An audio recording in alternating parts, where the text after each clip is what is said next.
Hello, everybody. This is the Tenacity Strength Fit4Duty podcast. I am your host, Larry Brown, and I am joined by a Mr. Nick Shaw. I really don't know how to put the camera on you, Nick, so you may have to take the reins on this because I have no idea. But I'm also joined by Vaughn, my co-host. Vaughn, how you holding up? Pretty good. How are you guys doing? We're all right. Not too bad. Nick, how you doing? Doing very well. Thanks for having me on. Appreciate it. So for people who don't know or don't really follow bodybuilding or any type of fitness or CrossFit training, Nick is co-owner, am I right? Yeah. Yep. Yeah, co-owner of a company that has really caught fire the last couple of years, Renaissance Periodization. I'm not sure if Vaughn, you've heard of Renaissance or at least I have. observed something? Yeah. So they're catching really big fire, and what I've noticed is that a lot of people clamor after Dr. Mike Israetel, and for very good reason. He's a big-time brainiac. But no one has really talked to Nick. So Nick, I want to get to know you, and I want to get to know how Renaissance came to be. What's your background? Your brief stint in bodybuilding. So talk to us about that. Yeah, man. So I'm sort of a meathead at heart, and I always have been. Going back to when I was like 13 years old. I had an older brother who got me into lifting. We had one of those really crappy little skinny weight benches with like a bar that probably weighed like 5 or 10 pounds and the sand weights. We had that in my parents' basement, and that's how I started, and I loved it. And do you guys know who David Boston is? NFL receiver. I've No. heard the name. He played at Ohio State. He's like a just physical specimen, like 6'5", 220, 4'3", 40, just everything ridiculous. And they did a feature on him in ESPN, the magazine. And I was probably like a junior in high school. And I saw those pictures, and I was just like, I don't know what that is. I don't know if I'll ever look close to that. But I was like, I want to look something like that. And so that really got me going on training. And I already like to work out, and I sort of stumbled upon this crazy idea that the harder I worked, the better I got at stuff. And it turns out that's a pretty good thing to have when it comes to lifting. And I just got hooked, and we had a pretty decent weight room at my high school, and I was just always in there, man. I loved it. I loved the idea of getting better, and you can always get better in lifting, really, no matter what it is. More sets, more reps, more weight on the bar, whatever it is. And so I've always been drawn to it. And I went to college at the University of Michigan, and my sophomore year, I was in the weight room, saw this shorter guy squatting 405, just like perfect form, ass to grass. And I'm just like, what? You don't see that in a college weight room. It's totally unheard of. And it ended up being Dr. Mike Israetel at the time. He wasn't Dr. Mike though. And so it was one of those things, and I'm sure you guys know what I'm talking about here, but you see someone else in the gym that like knows what they're doing, and kind of like give them a little nod of respect, like, okay, yeah, all right, cool. And so we both did that when we were lifting, kind of like this mutual thing. And, I got talking, of course, and I just kind of hit. And he was like, hey, you look like you're fairly strong. And he convinced me to get started in like powerlifting. So that's how I got started in competitive lifting. And he was sort of my mentor for many years. He convinced me to go out to New York City after college. And I was a personal trainer out there. So I lived in the city for 6 years, something like that. Yeah. All over. I think I moved like 6 or 7 times in those 6 years. So that was pretty wild. And I actually used to train at 19th Street Gym. Oh, wow. Yes. Yeah. Yeah. Yeah. Oh, yeah. Victor Martinez trained there. Yes. Yep. Mhm. Yeah. Victor Munoz, right? Was the Yes. That's Victor Munoz he's from Uptown. Yeah. Yep. So that's where we trained, man. It's a great spot to train. I would go back there even if I didn't live around that area. I think for us, we would get off the subway at Union Square and just walk over. So it was like, whatever. But yeah, I mean, it's a great gym. And that's kind of where we, saw a bunch of really cool lifters, and we're like, hey, this is really awesome. So I probably trained there 3 or 4 years, and I ended up training at New York Sports Club, I think on the Upper East Side eventually. And for a New York Sports Club, they had really good equipment. They had dumbbells up to 150. Shit. Yeah, right. Like unheard of. And there's some pretty serious guys there too. That.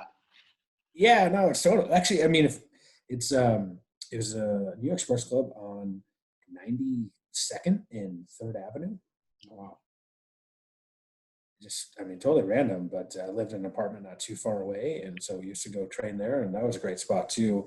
But yeah, anyways, so that's a long story short. I met Dr. Mike, and he sort of got me into lifting, and he was my mentor.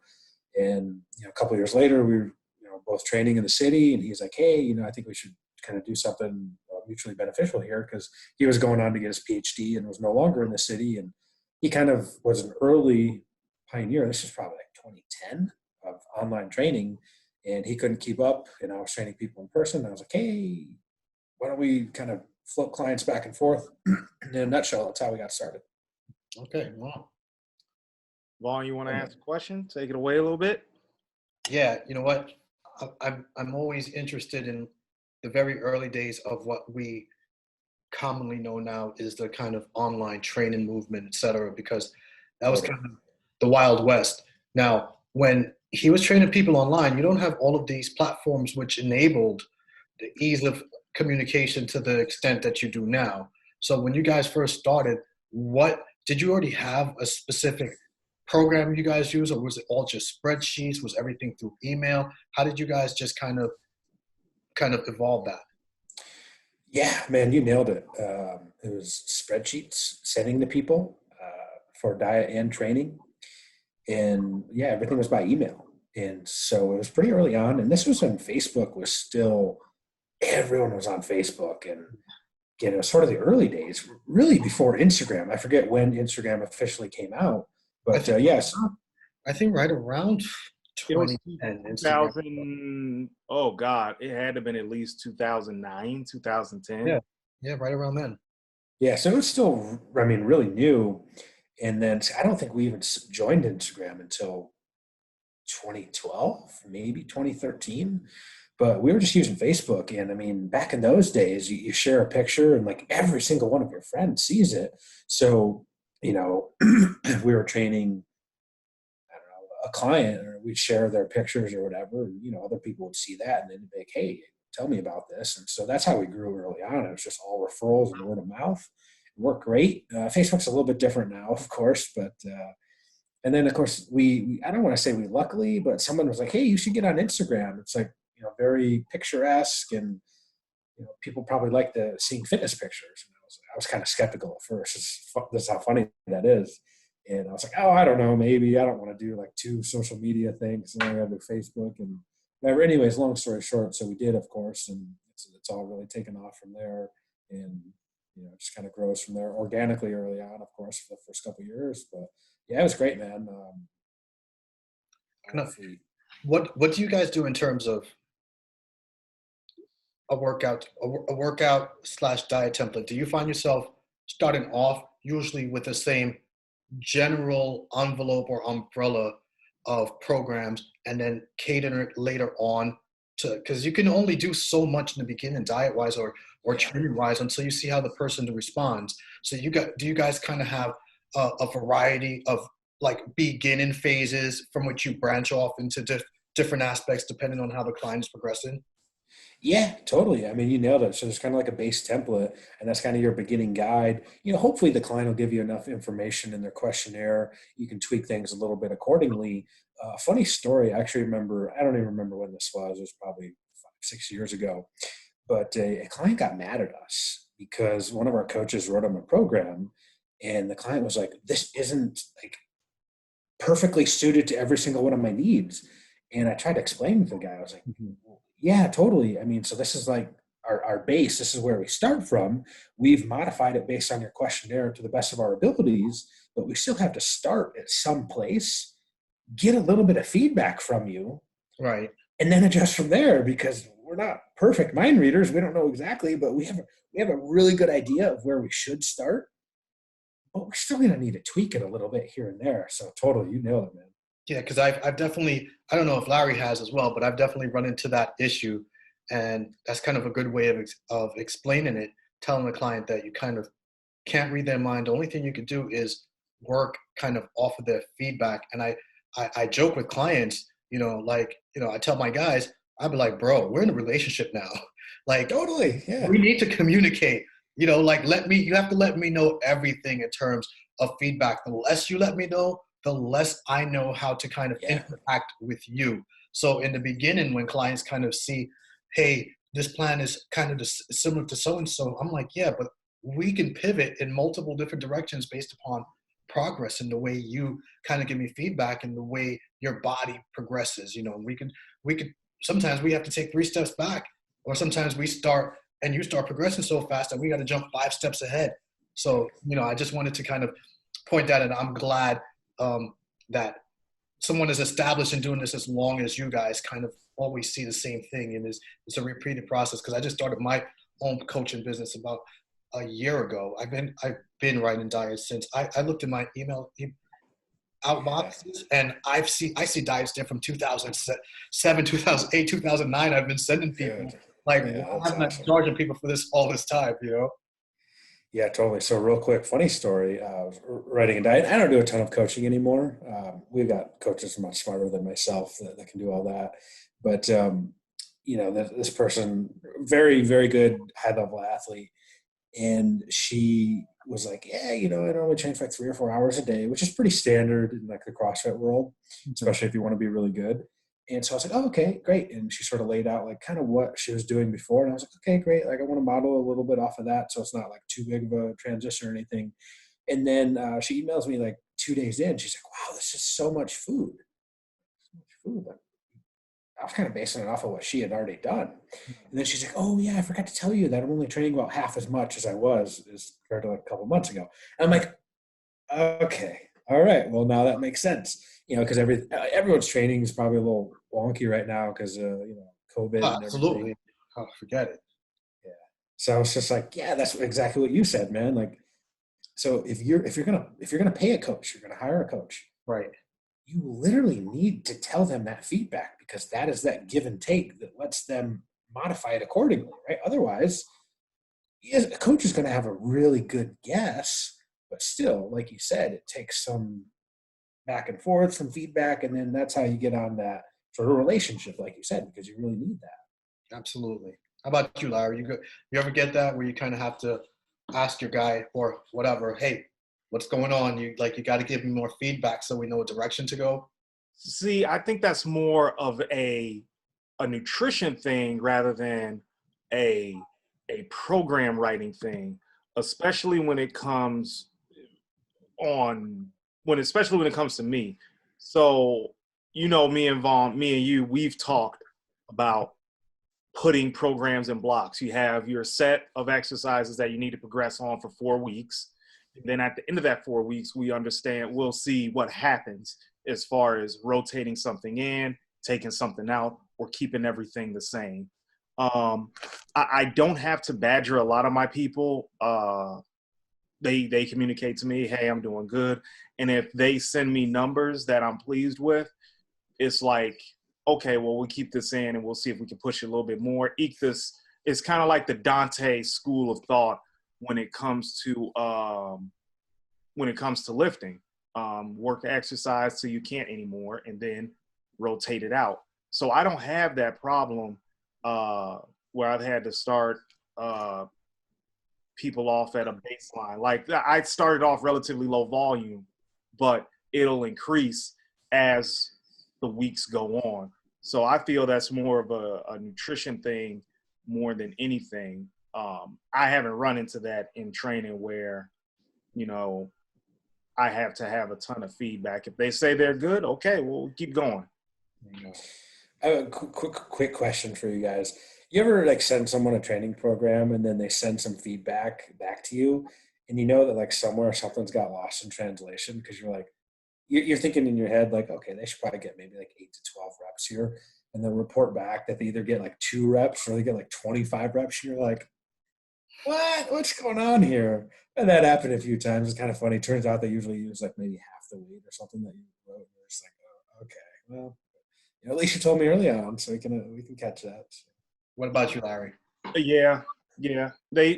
Clients will do that, and I think what helps is that you have to hammer in that if you hear an 11th month old in the background, that's my son. So I got babysitting duties tonight. You have to hammer into them like communication is key. But also at the same time, we have based this program off of stuff that you've reported back to me. So if you do something off that program, or if you do something that's not on that program, that's on you. But at least tell me a little bit early. I haven't, like I said, I haven't encountered that very much. But I'm also not as experienced as you guys. So I'm still looking out for minute details in my own programming. But no, I haven't encountered that too much.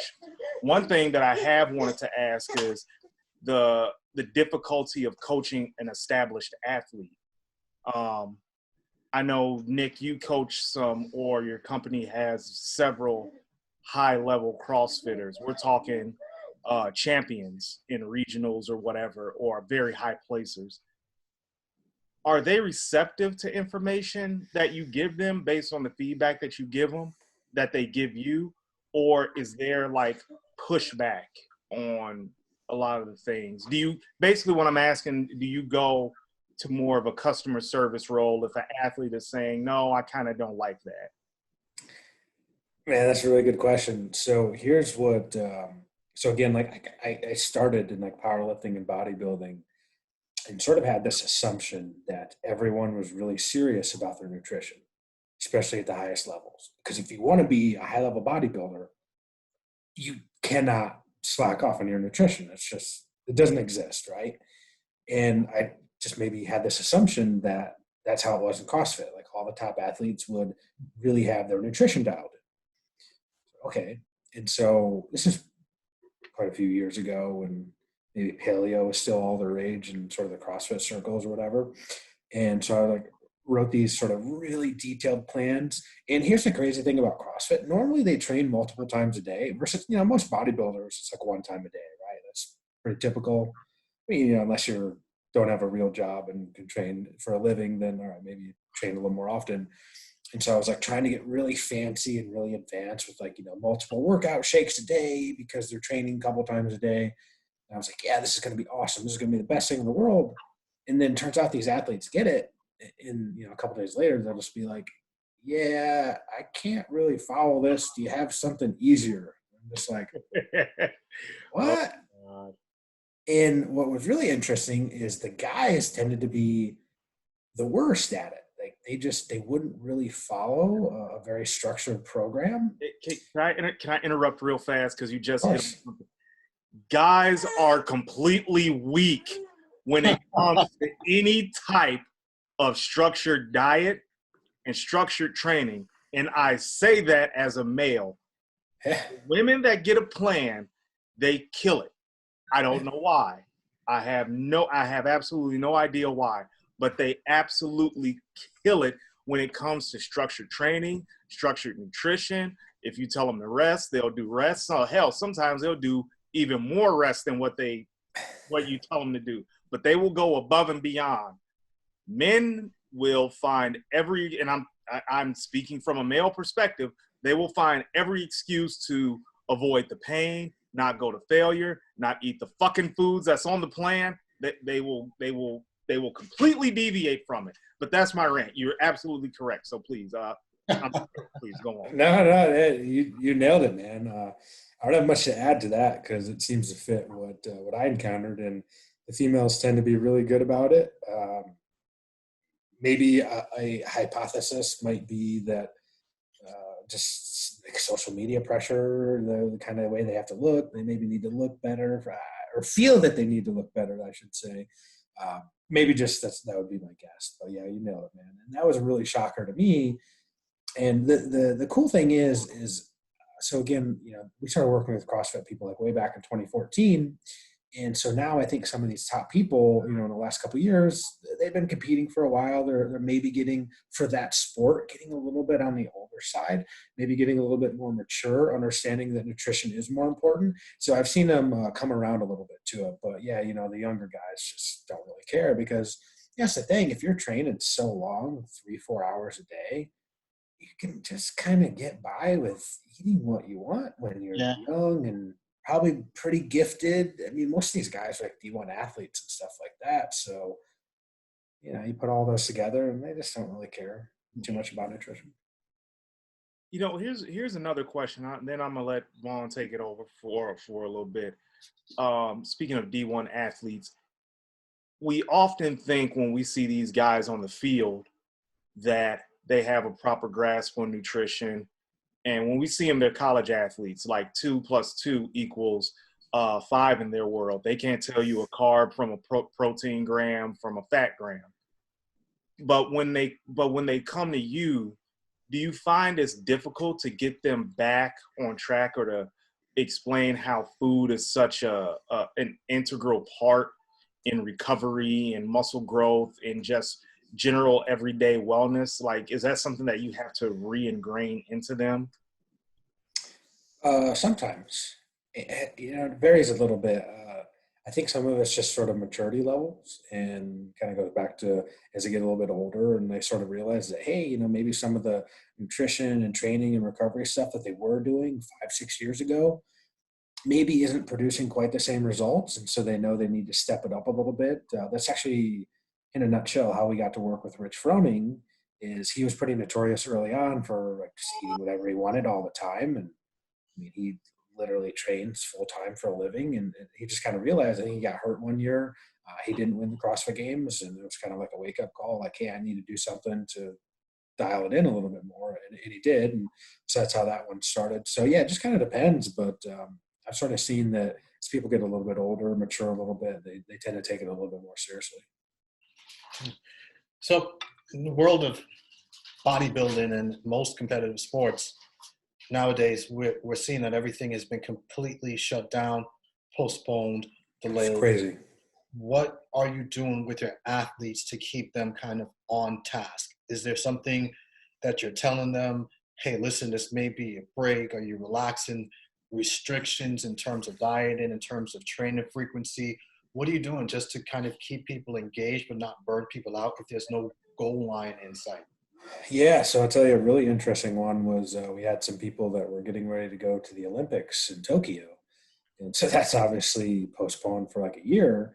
And so these people were really ramping up and training was just really starting to get like super, super serious because, we're 4 months out from what would have been 2020 Olympics. And so now, yeah, everything's just like pushed back a year. So it's just kind of like maintenance mode right now for people. Probably not, you're not peaking anymore for anything and you don't, sort of, I feel really bad for some of these athletes because you spend an entire 4 years aiming for this one particular sort of competition. And if that gets pushed back, that really throws off like literally 4 to 5 year plan, which is pretty crazy to think about. And so, yeah, it's just kind of like, all right, well, you got to switch, you got to pivot, and you got to go to maintenance mode. Probably not worrying too much about your body weight, just sort of hold steady. And I think most high level athletes probably have some type of home training, facility or something that they can do. So it's like, all right, well, you just kind of do what you can to get by. And I saw some funny stuff on Instagram of triathletes that were like laying on some type of board and like had these bands hooked up to their arms and they were like trying to mimic swimming and stuff because no pools are open. So I think it's just how creative you can get and hopefully not be so stressed out about it that you end up making it 10 times worse by, like panicking and thinking that you are going to sort of lose the Olympics in a couple weeks or something of less than ideal training. Right. I think one thing that I've always admired about Renaissance is that the educational material that you guys put out is pretty much second to none. Thank you, man. It started off with the Renaissance diet. So, which I have part 1, I have 1.0. I have not read it yet. I'm going to read it. I promise I'm going to read it. But how did it come out that not only did you guys want to train athletes, but you want to put out good quality, affordable content in the form of ebooks and hardcover? Yeah, so this goes back to 2014. Do you guys know what Juggernaut Training Systems is? Yes. I haven't heard. Yes. Okay. So they used to work a lot with like really high level power lifters, weightlifters. I mean, they still do work with a lot of these people, strongman, sort of anything strength sports related. And this was 2014, and they were just blowing up like none other, just huge. All the top athletes wrote for their site, did stuff. And Chad Wesley Smith, really cool dude. He's like 6'5". He's literally one of the top 10 strongest people of all time in powerlifting. I want to say yeah, he could squat like 900 pounds, like no squat suit, like raw belt reps, whatever. Anyways, this is a gigantic person. And so I reached out to him in 2014 and I was like, hey, you had this one article that went up and like, we don't agree with it whatsoever. Like, can we write a little rebuttal to it? And the article, I forget the exact title, but it was basically like, yeah, dieting might be hard, but it's okay not to diet super hard. Like, it's okay. And we were working with a lot of athletes, like serious athletes at the time. And so, Mike, Dr. Mike, my colleague, I was like, hey, man, you need to write a rebuttal to this. And he did. And it was like, if you want serious results, you need to be serious about your nutrition. And like, all the top level people like agreed with it. They're like, yeah, of course, especially like strength athletes and bodybuilders are like, duh. And so people liked it. And so he's like, hey, can you guys keep doing some stuff for us? And we did. And he was selling a bunch of other ebooks on his site.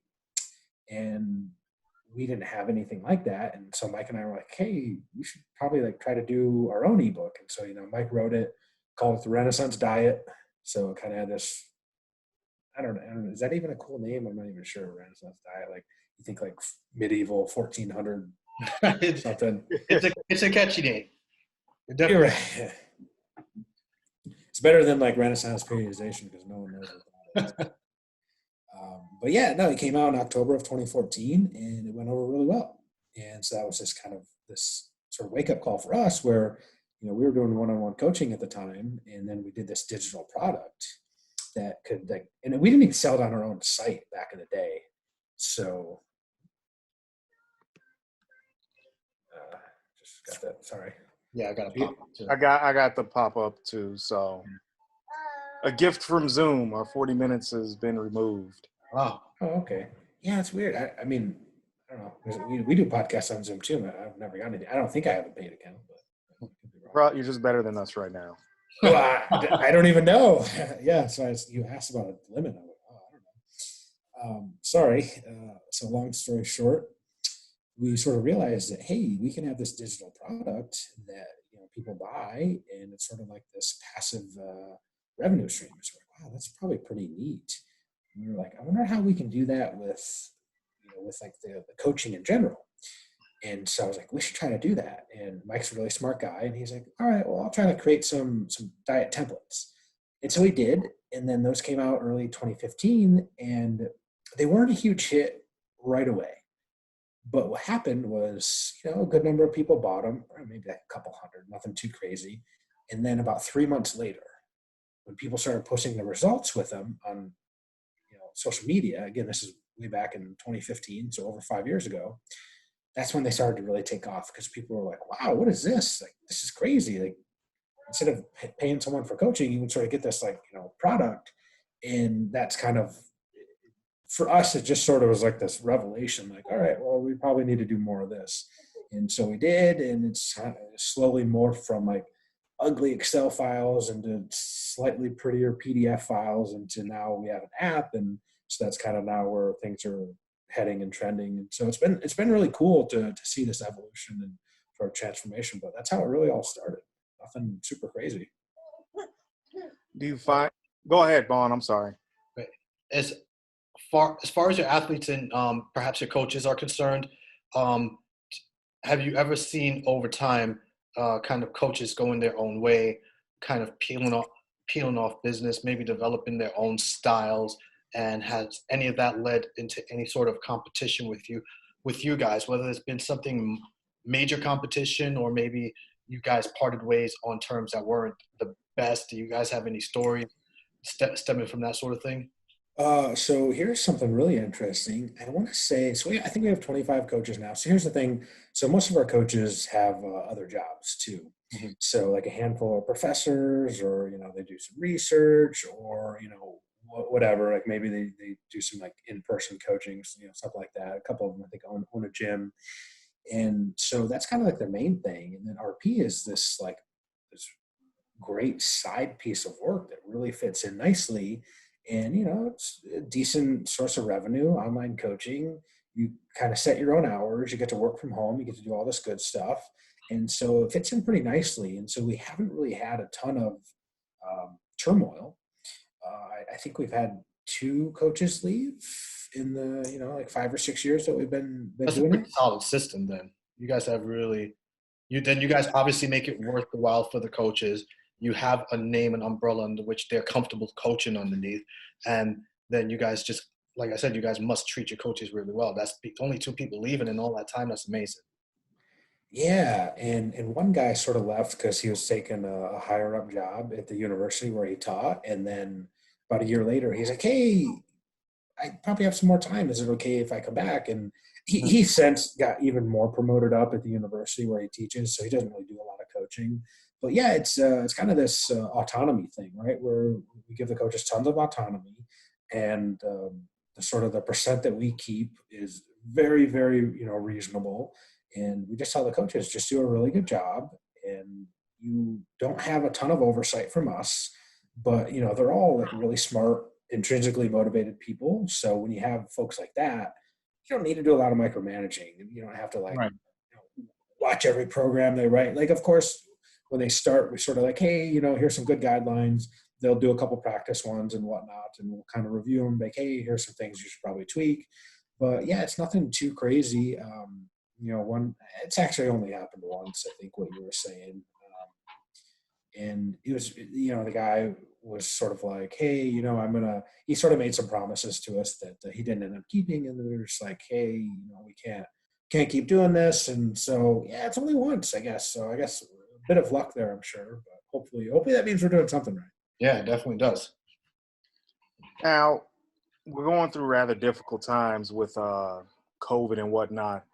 Are you finding it relatively difficult to keep your athletes motivated? And have you encountered any snags in your own business that you think will help you eventually in the future? Yeah, so I think, a lot of, all gyms are closed basically, as far as I know. I mean, maybe not all states are, but that's been really interesting. So what happened is a lot of people are now training at home. And ironically, we had an at-home training program. We released it like a year ago.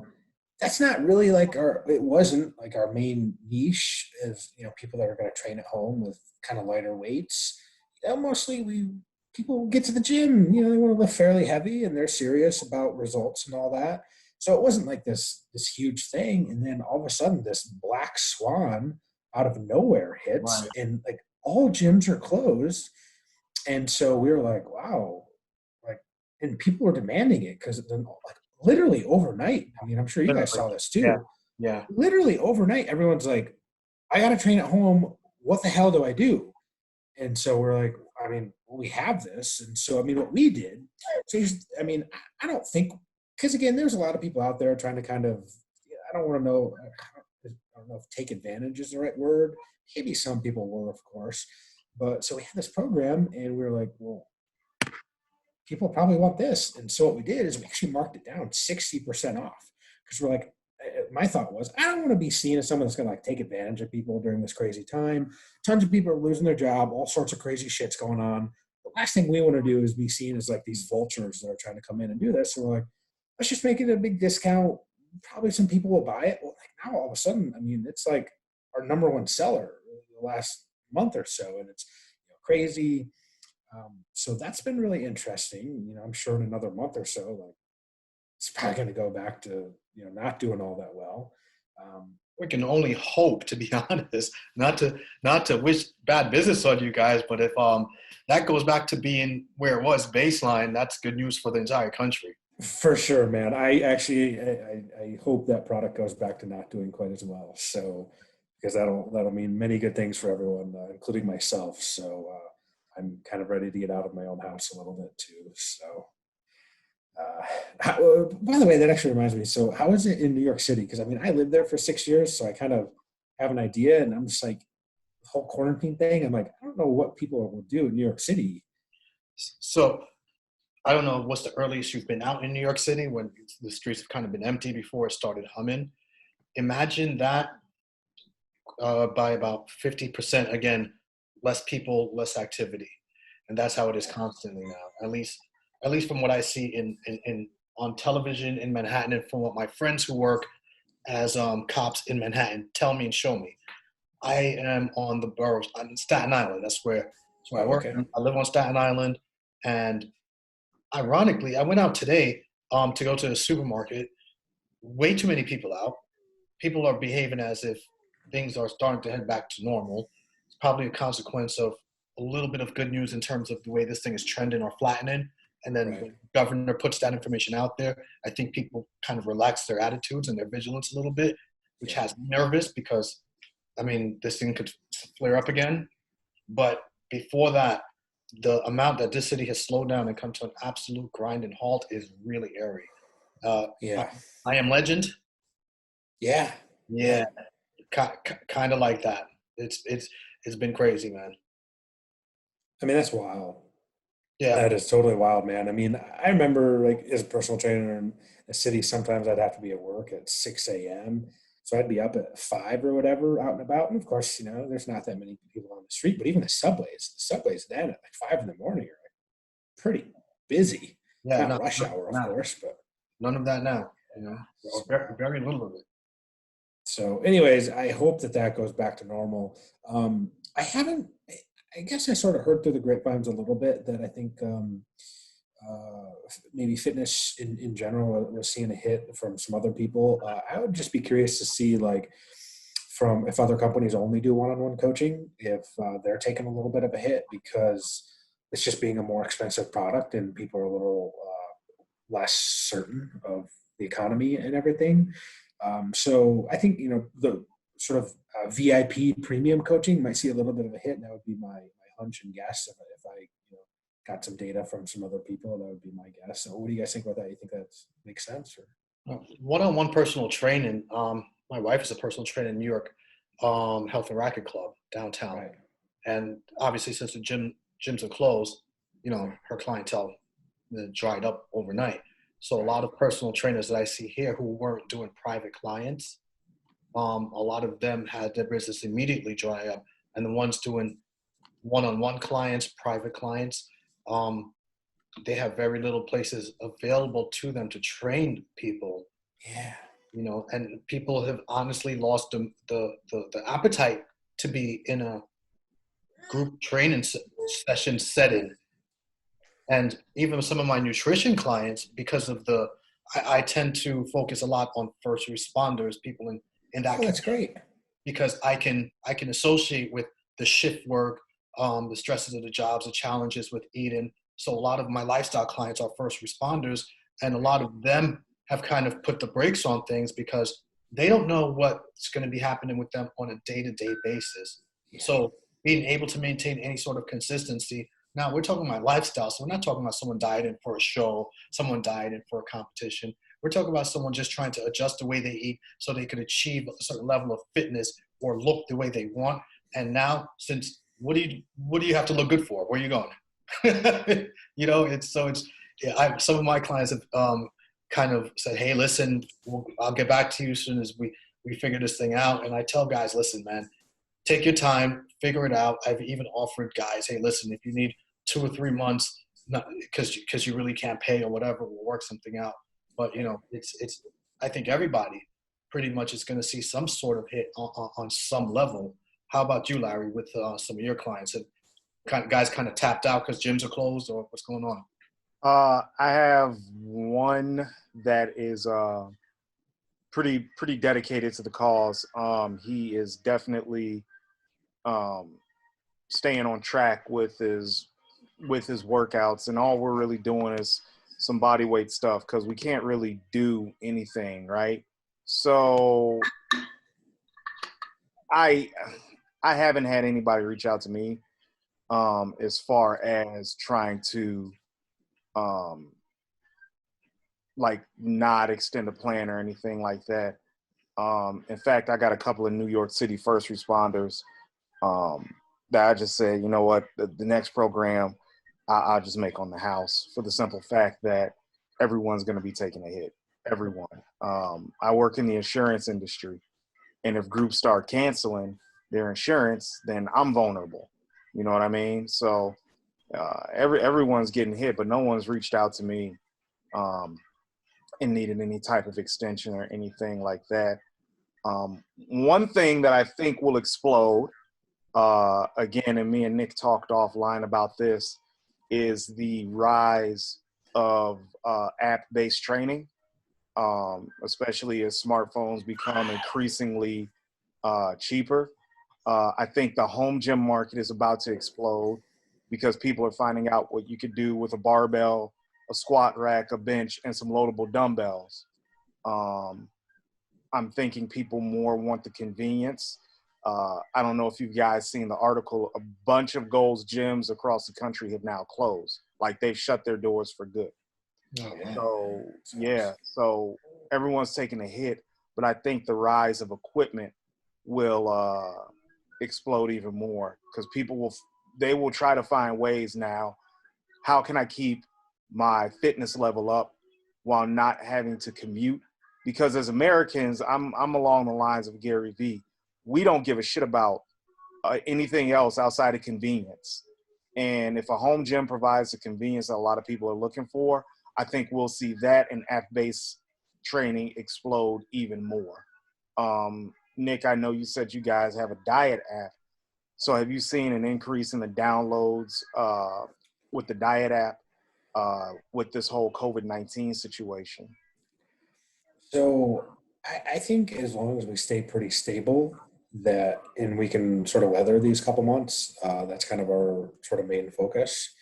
And that, hopefully because of, like it just being a subscription thing and it's, not super expensive, it's only $15 a month, that it's probably not going to be something that people immediately sort of go, oh, you know what, I need to save a few bucks or whatever, I'm going to, cancel my diet subscription. Hopefully it's not going to be the case.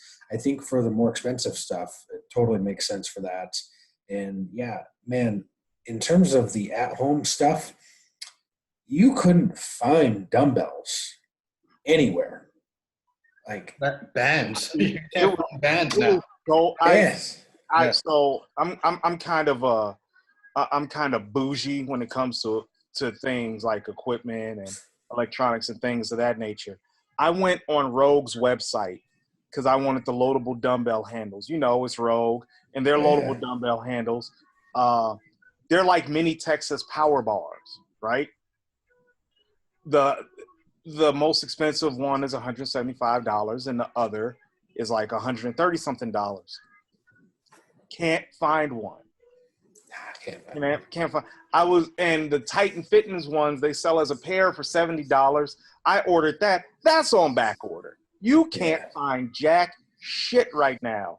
Dix is out. Shields is out. Nothing from Play It Again Sports. And I had a friend in Arizona that someone was selling weights out there, and they're charging $3.50 a fucking pound.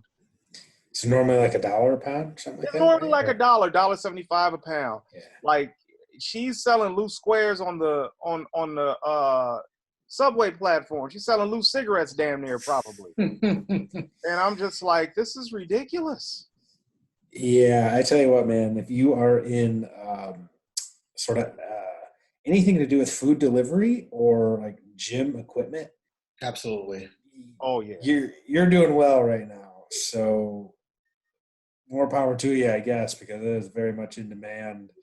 I was going to ask, so some of the personal trainers, including your wife, are they trying to switch to doing more things online for the time, or kind of what's going on? Because honestly, I was there. I used to train people in the city all the time. And if this would have happened in 2013 or 2014, I would have been screwed. I'm kind of just curious what's going on there, because I mean, I used to work at a gym on 57th and Lex. That's where I would train some of my personal training clients. And I mean, there's like probably 20, 30 different independent trainers that use that facility. That's all it was. You just paid and brought your people there.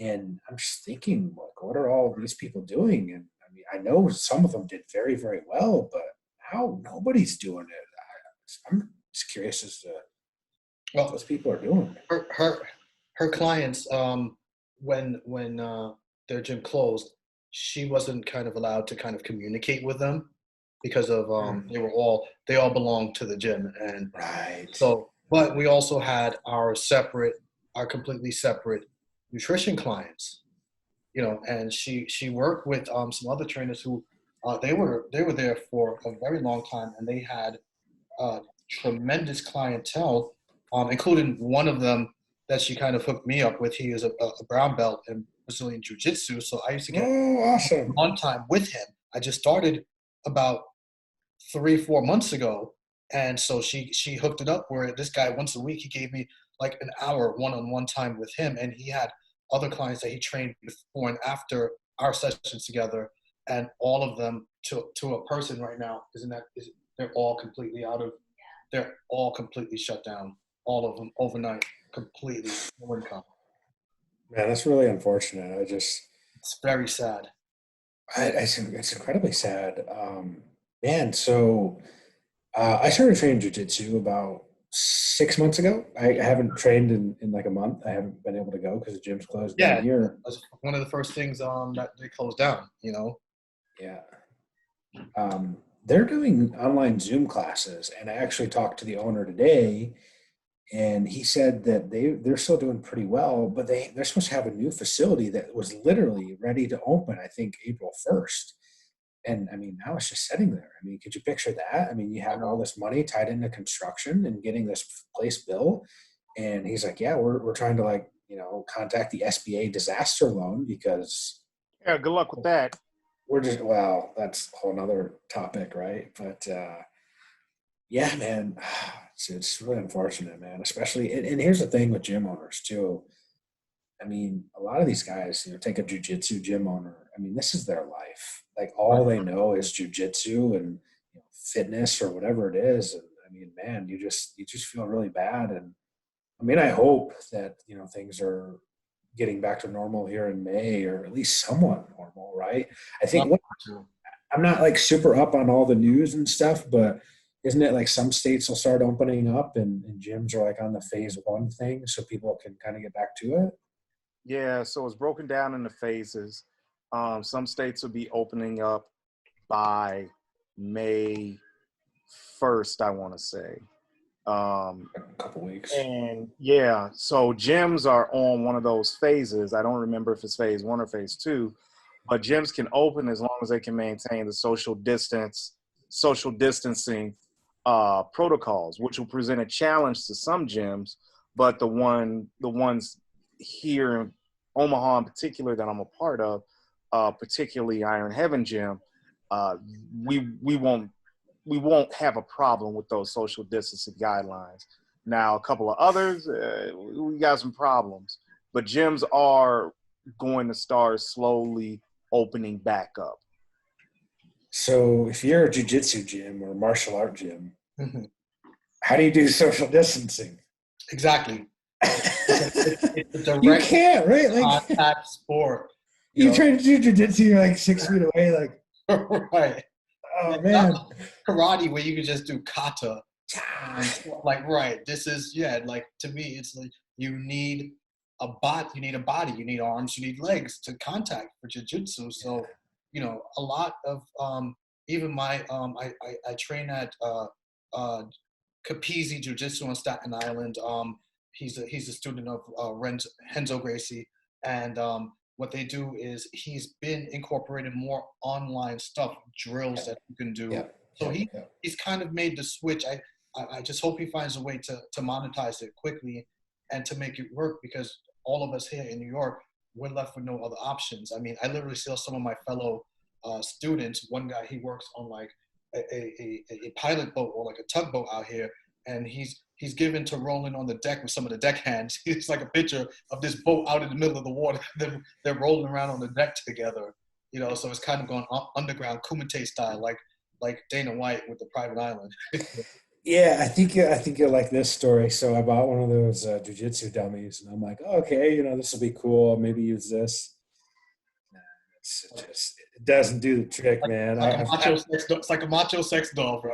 Yeah, that's why you know, I'm carrying it around the house. My wife just looks over. She's just like, "What the hell are you doing?" And I'm like, "Don't ask questions. I'm going upstairs. Leave me alone." So, and I got an 8 and 6-year-old, and I've kind of like been making them do jujitsu every day, and they actually really like it now because they were going to the gym. Oh, it's wrestling around. Are you kidding me? Kids love Oh, it. totally, man. Yeah. They like it now. Actually, they really like it now. And, I'm like trying to do some moves on them. And, 6 and 8-year-old, like you put a foot in their hip and they just fold over. And you're just like, okay, all right, I can't do this. One thing I wanted to ask about was back to some of the educational items that you guys are putting out. As you've noticed from my lack of input, jiu-jitsu is definitely not my thing. It wasn't my thing either. Yeah. It wasn't until it was, you know? Yeah. One of the books that you have is something that's very unique, is a book on recovery. Tell us a bit about that and how we can help every community, not just the CrossFit, but also like the powerlifting and bodybuilding community. Yeah, sure. Right. So if you are into lifting, well, you kind of have to be into recovery, because if you don't recover pretty well, you're not going to be doing as much lifting. So I guess the quick overview of that book is sort of the main principle that you want to control is how much training volume you do. So a person can only do so much training volume before they just start to hit diminishing returns or get injured. And it's sort of finding that balance is sort of priority number one. After that, you have really important things like getting enough sleep, which if you're a cop or a first responder, I mean, good luck with that, I guess. You can only do so much. But, it's of course important, but you can only do so much. And then, your nutrition is up there as well. That's really important. Excuse me. And then after that, you can get into things like massages or maybe some like ice baths. And like if you compare like how much importance those things have, and it's like really small versus how much volume you do or like your nutrition, like those are the main principles. So it's like if you want to diet to lose weight, right, you got to control your calories. That's sort of the most important. So the analogy there would be controlling your training volume is the most important part of recovery. Because if you're just doing crazy stuff 7 days a week for weeks and months on end, I mean, you can only push so hard so long before your body's like, actually, we're gonna need a break here, and you get hurt or something, and you have to kind of you voluntarily take time off, maybe through like a deload or some easier training sessions, or you're gonna be forced to take time off at one point because you get hurt or something. And I think we've probably all been there before with various injuries. And so that's kind of the main thing there in the recovery book, is just be smart about how much and how long and how hard you train, of course. And then, do your best to control your stress and sleep levels. And if you do that, well, you're probably on the right track. And making jokes about controlling your stress level is pretty much a joke right now, because everyone's really stressed out because shit's just crazy. So, man, if you're a high level athlete, what are you doing right now? Well, hopefully just focusing on the things that you can control, and don't stress out there about the stuff that you don't really have much say over. Where do you see Renaissance periodization in 5 years? 5 years? Well, hopefully our diet app is maybe on like the same level as some of the really popular ones, like I don't know, there's a bunch of them. Lose It, MyFitnessPal, some other various carb ones. That would be really cool. And I think our app does some really cool things, and we're always making it better. So we have some in-house software development guys that do all that, and they're really good at what they do. And Dr. Mike is really smart too. And we sort of have this whole list of things that we want to do to improve the app. And, every month or two, we just keep rolling some things out. That's just kind of the goal. I mean, it's just like bodybuilding. You just slowly over time keep getting better and better. And you take where you were on day one of lifting compared to 5 years after or 10 years after, and well, you're probably going to look completely different. So hopefully that's the goal, that in 5 years we look back at the version of the app that we have right now and we're like, wow, that was a joke, because hopefully it's so much better. Awesome. Vaughn, you got anything? No, man. It was pretty good answer, pretty good question, and a damn good answer. Well, thank you, man. That's yeah. Well, I have to tell you, Nick Shaw, this is something that I was excited to do. Very happy to finally be able to talk with you and finally able to sit you down. I know you're busy. I know you got the kids, but we're going to let you go. Yeah. Thank you for joining us. Of course, man. We're going to have some links at the bottom of the video where people can visit Renaissance and visit your IG. And, hopefully you can come back on in about a couple of months or so, and we'll have some more questions for you. Cool, man. Thank you so much for having me on. Really appreciate it. All right, man. Be safe, be healthy. You too. All right. So for my co-host, Vaughn the Teen, and our guest, Nick Shaw, who's downing a water bottle right now, I am Larry Brown, and we will see you on the next Fit for Duty podcast.